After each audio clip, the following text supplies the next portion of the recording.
Zionism's endgame has begun.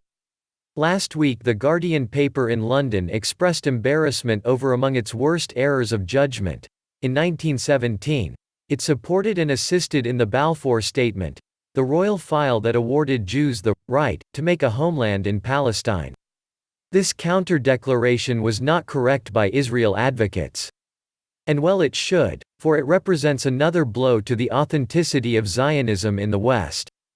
All around us today, we hear these blows falling on the central creed of Israel. The supposed right of a Jewish cumulative to national self-determination in a land populated by others. I'll remind you of a few of those blows.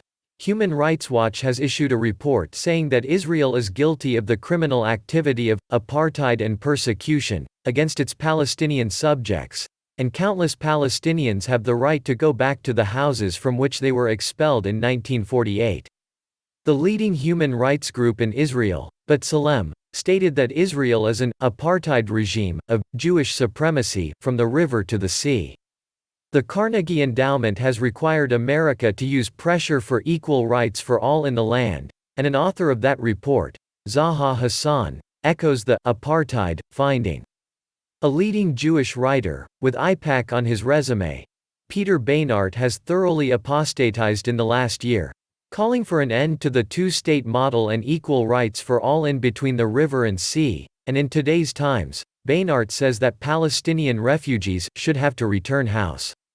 The social justice movement that has actually rocked the United States in the last year is crashing up against the door of apartheid Israel, which naturally just gets more right-wing politically. At the J Street conference last month, Isaac Herzog, the head of the Jewish Company, pleaded with young American Jews not to abandon their state, the Jewish state. However, that desertion is going on before our eyes. You can't be opposed to white nationalism in the United States and assistance Jewish nationalism in Israel. Israel's most reliable propagandist in the United States over the last 20 years, Jeffrey Goldberg, has actually had a look at Hotel Zionism. He is nowhere to be viewed as Israel pounds the Gaza Strip for the third or fourth, or 500th time. Obviously, the news headlines are the greatest source of delegitimization, Israel's own harsh conduct.